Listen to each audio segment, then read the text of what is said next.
Alrighty guys, what is up? Welcome back to Astro Colony with Bone Debater 7, and today we are going to be taking a look at moving our space station around. So that's right, we are going to be taking a look at engines and flight today.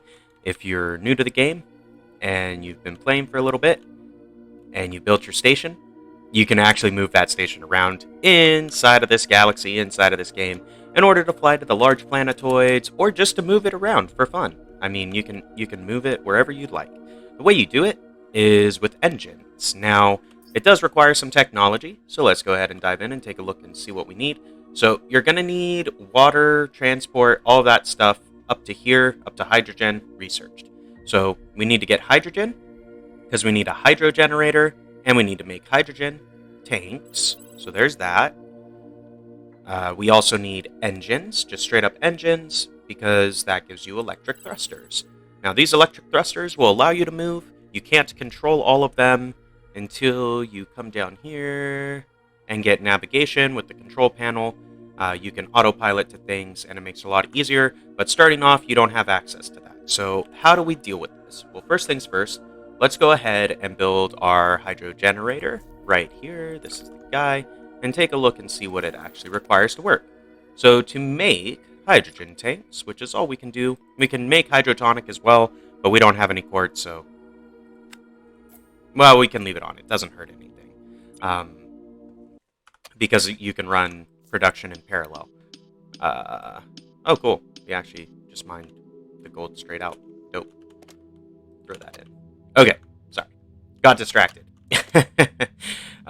Anyway, so we need to figure out how to get carbon ore into this. We also need 6 water into this. So for this to work, we need to pull water from here, and we need to pull carbon from here. So right now we're splitting 50-50. How much? And that actually looks to be a decent ratio for the rods. So I think what we're going to want to do is split off of this front line, if possible, and try to make this work. So let's go back in. We're going to grab our hydro generator again. And I guess we could just stick it like right here. Doesn't really hurt anything. Sure, we'll just do that. In order to actually input into this, we need to switch the inputs and outputs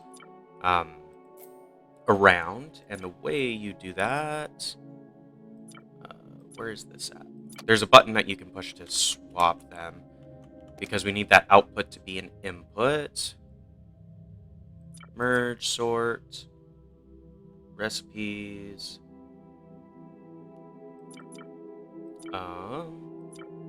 Where's this at? Normally there's a button for it that says like swap ins and outs. It looks like this. Oh, there is an actual input. My bad, guys. You're probably yelling at me. I completely missed that there is an actual input gate, like right there. Okay, so we can't actually put it right there because we need power and water to go into it as well. So we will just stick it back like this. We'll grab a belt like this. And we'll grab a splitter like this. Turn that to 0. Perfect. Okay, so that'll put the coal in there. Step 1, done. Now, we just need to get our water pipe linked up. So I think what we'll do on that is we will pull off right here. We'll take this up to 4. Run it straight over. Boom. Like that. And then we also need power, which goes up to 3. And like that. And there we go. Now we've got our hydro generator. This is making us hydrogen tanks. If we gather some dirt or find some quartz, we can throw some quartz in here and make some hydrotonic. That's basic food, basically, for the astronauts or the crew you might put on the ship or station. I'm just going to feed the output of the hydrogen tank straight into our box. It's different than the oxygen generator. You don't have to have hydrogen. available to run the engines because they are electric, but you need hydrogen in order to build the engines because, yeah, that's how it works. So we've got 4 tanks. That means we should be able to build at least 1 engine. I think it's 3 of these for each one, so not a big deal. What we can do here real quick, let's just grab another 30 carbon and kind of saturate this so it continues running. Cool. That's all good. All right, let's go ahead and figure out where we're putting the engines. After thinking about it, I kind of want to use this glass area for our engines as well. So if we go into device and grab our electric thruster, this bad mama right here, we can start building out our engines so we can move our station. So the way this works, prior to getting navigation, there is a way you want to set up your thrusters to make it easiest for you to be able to control the direction of movement on your station, and that is putting them in a line. So these 3 thrusters are all connected in a line, right? And there's no autopilot because we don't have navigation. That's fine, so we can't do anything down here. Now what we can do is adjust things up in here, and this sets the direction we want the thruster to go, how much power we want it to have.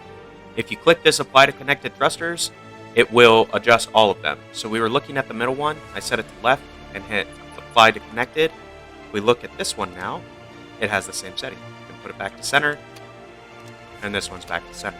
So that is the best way to set up your engines initially, just so you don't have to run around like a mad person trying to figure out where your... It makes it a lot easier to control your thrusters. So each of these takes 3 power, so we're sitting at 58. We almost have 9 headroom of power. Okay, so that only allows for 3 engines. That's fine. These don't have to run full efficiency. Let's go ahead and break one of these, because the other thing, you can have them in a line like this. The only thing that this will not allow you to do is to stop or reverse, right? So you want to basically, if you set your thrusters up like this, so you have one facing this way, one facing this way, and you just have a line of them. The more you have, obviously, the faster you go. This will allow you to control all of your reverse direction thrusters from one point and all your forward direction thrusters from one point. So really, you can control every direction except for one, utilizing this method. So we're just going to turn those off. I don't actually need to be moving quite yet. I'd love to have some more power. Would be phenomenal. Just because we are basically there. What I'm going to do instead, we're just going to set it up with 3. Whoops. Delete that. And I'm going to put down a carbon reactor. Apply. There we go. Okay. Yeah, I'm just going to put down a carbon reactor real quick and dirty, like that. And throw in some carbon. Just so we have peak efficiency on power. Not a end-all be-all on that. I just don't want our asteroid catchers to slow down while we're moving the station, if that makes sense. So there we go. That should power everything 100%. Yeah, like literally perfect 100% efficiency. So that's awesome. Let's go ahead and set our target. So we were planning on going to Tease Up 31 in the last episode. If you didn't check it out, be sure to check out the rest of the series. There should be a card to the playlist somewhere in the first couple minutes of the video, or I might put one right now. Who knows? Look for it. Or just search for my channel, subscribe, and go to the channel. There's a playlist, Let's Play Astro Colony Season 2. That's what we're playing. But we are going to go to Tease Up 31 and go mine out some gold. So if you click this button right here, it puts a marker for the planetoid in-game. So as you can see, it's right here. So actually, not too bad. Let's go ahead, and we're going to need to go to the right, and we'll just set it to 100% and start flying. Once we get our right direction figured out, we will then move to forward. And you can parse it and do it individually as well. But I'm going to just wait here a little longer. Boom. There we go. Full forward. Let's go. And once we get close-ish, I will turn these to 0. And hopefully we can time it right and not overshoot or smack into the planetoid, because that's not ideal. We don't have the ability to attach it to our station as of yet. It's just a technology we could unlock literally right now if we wanted to. I'm just waiting on that a little bit because, yeah, we don't necessarily need to dock to this quite yet. We can just mine from it and put the stuff in manually to begin with. Eventually, we will integrate the planetoid into our station, because that is definitely something you can do. You can just take these giant planetoids, attach them to your station, and fly on to the next one. It's actually really quite cool. It's one of my favorite things about this game is that you can do that. But, yeah, anyway. That's kind of the plan. First things first, though, we need to just get over there and gather up some of the gold. Once we have the gold, once we start gathering the gold, we should be looking pretty good as far as expansion plans for our station is concerned, because we will be able to build or scale our power pretty much indefinitely. As you can see, when you are moving, you might notice some lag. That's because asteroids spawn in based off of your player location. So if you're moving, right, whether it's with the station or not, there will be more asteroids spawning in. We do need to go down a little bit. Here's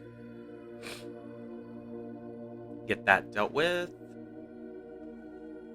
Probably about right. Probably about right. We can maybe go down a little more. We'll do that once we get closer. The thing about controlling the engines this way, it's kind of tedious. You have to sit here the whole time, but it's all right. We are generating resources the entire time anyway, so it doesn't necessarily hurt us to take this long trip. Obviously, I don't necessarily need these backup thrusters right now. I could just swap 6 engines and have them all going this way. We probably would have been there by now. But, yeah, I wanted to have the ability to reverse, because the second you don't build that ability, you're going to need it. At least that's how it generally works for me. So that was kind of the plan on that. And I wanted to show you guys how to set it up so you can have all directions of control for your ship or your station, whatever you want to call it. Because, yeah, that's how you do. May not be completely obvious to you if you have not played the game before. So hopefully that helped.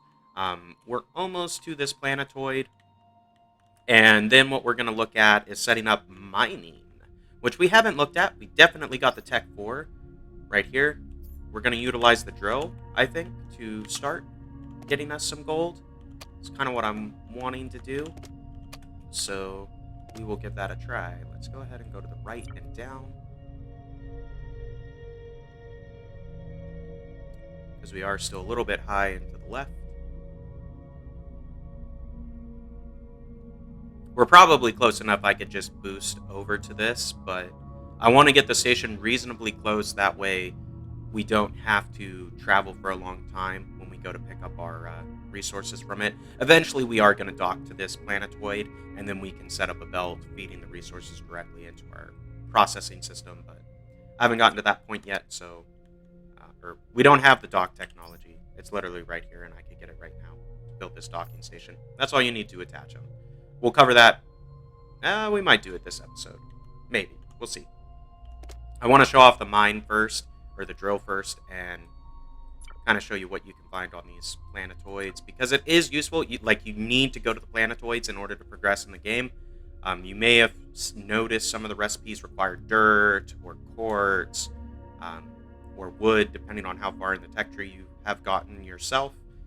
So those resources obviously are not gathered from asteroids. They are gathered from planetoids. So you have to fly around to these in order to harvest their terrain, more or less.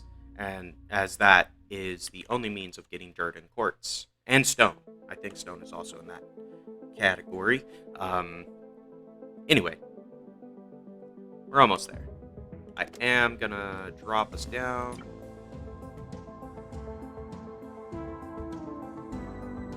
Right.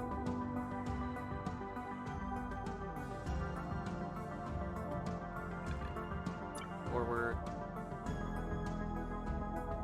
And we'll just turn them all off, and we'll be golden. No pun intended, since this is the 30k gold asteroid. Lol. Okay, or planet. It's not an asteroid, it's a planetoid. I'm going to do that a million times, and I apologize if that triggers you. There we go. Stop here. Good enough. Fairly close. But let's take a look at our first planetoid. So, not too bad. It's icy terrain, which means, like, if I was to mine this right here, we'd get some ice cubes. That's actually not terrible. There's lots of big rocks, which have quartz. There's carbon on the surface. There's a bunch of good stuff. I can see some gold peeking out right there, so this is probably where we're going to want to set up the drill. Something we can do to help us pick this out is get the scanning technology. You get scanning. Oh, we need some of the iron and copper cells. I should have planned this. My bad, guys. We'll throw in some ingots real quick. So we'll just take 200. I'm not using these for much of anything anyhow, so should be fine to do this. Okay, we'll let that go for a momento. While it's going, let's just go ahead and mine up some of these rocks. So what these guys give you is quartz. Quartz is used to make hydrotonic. It's also used to make glass. It's used for a lot of stuff. So you actually need quite a bit of quartz. I don't know. I want to say that there might be a way to process quartz from dirt. Ultimately, it's locked behind quite a bit of the tech tree that we have yet to do. So to start off with, basically, you can mine these large rocks. There's some plants that give you quartz. And sometimes when you're mining just the terrain, you will get a few pieces of quartz in addition to all of the dirt that you're gathering.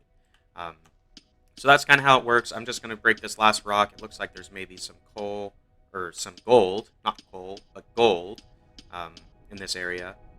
Like I can see it like right there next to the copper. But now that we've got the scanner unlocked, what we can do is push the C key, and it scans the planetoid for all the resource deposits. So we can see exactly where they are, even if they're underneath the ground. So there's gold right there. Let's look again. 4,000. This is a 7,000 vein. I think we'll start on this one, is what I'm wanting to do. So I'm just going to break this real quick to make it a little easier for us to place the drill. We're going to harvest up some of this terrain. And you don't have to do this. You can actually place floors, and the drill will mine through the floors. And that's just as well. I just kind of wanted to break out an area. We need some dirt anyhow, so mining some of this terrain is not a bad thing for us, in my opinion. Because we haven't gone to any of the small planetoids yet. Or we probably won't go to any of the small planetoids. There's no reason to. We're just going to jump straight to the big ones because A, there's a lot more terrain, B, there's a lot more resource, and C, I'd rather add big chunks to the ship if I'm going to add terrain as opposed to small chunks. So there we go. Kind of just mine this around. Boom. We can see this gold chilling. There is a small rock. We'll break that. Basically, the way the mine works, or the drill, it's not a mine, it's a drill. Go into mining, grab your drill, and everything, it's kind of difficult to see. But if I place it like this, see how there's kind of those gray hash squares there? That is what will be mined. So if I place it something like that, it should work pretty well. We do need power for it, so we'll just slam down a carbon reactor, I think. Let's make a little bit more room for ourselves so we can place that.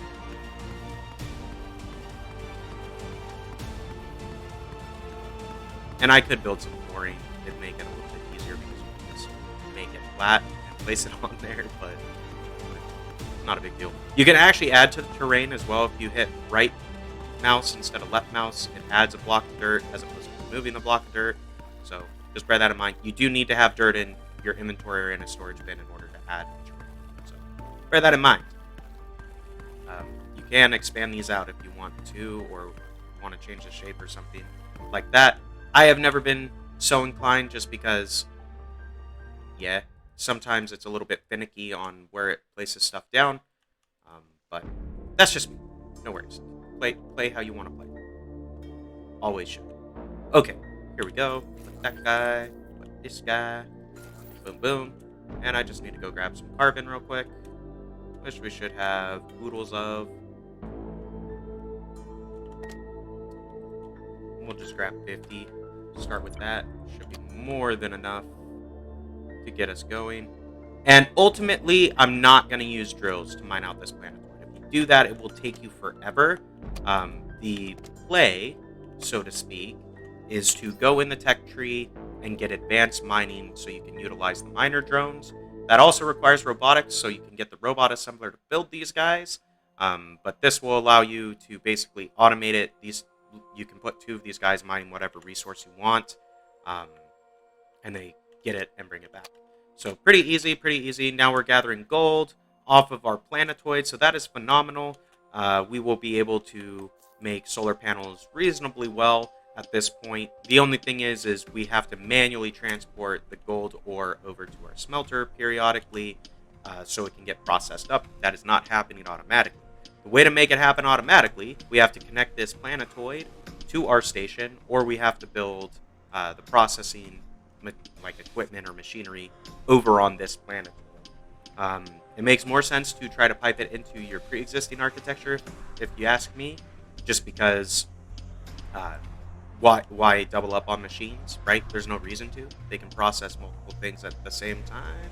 So that's just how I see it. I'm gathering up some quartz while we're here because I believe these rocks respawn. So if you mine them all out, leave for a little bit, and come back, you should have a few more, so you can get more quartz. Now, there is a giant chunk of gold right here.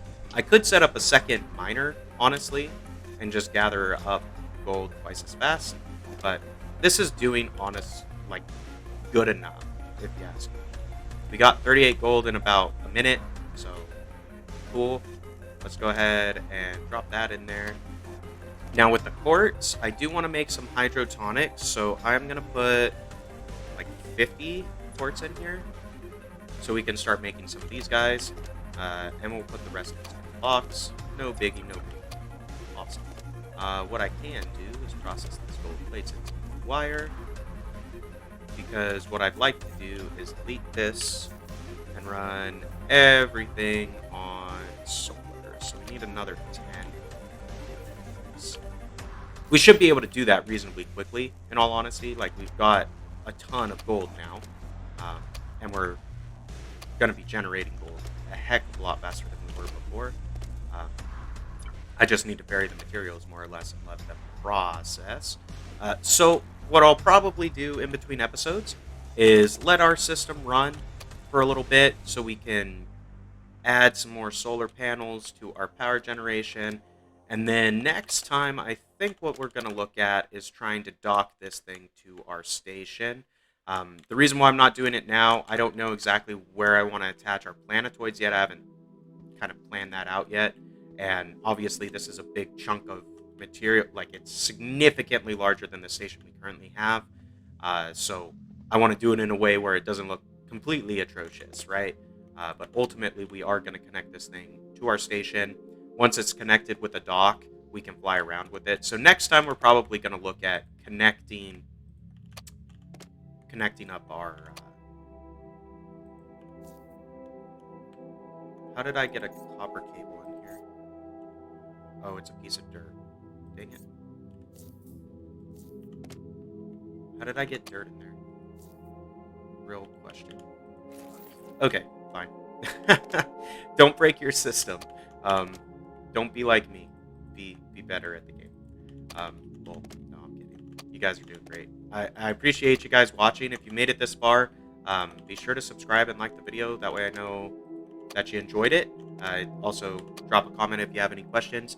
And until next time, this has been Lone Debater 7, and we will see ya!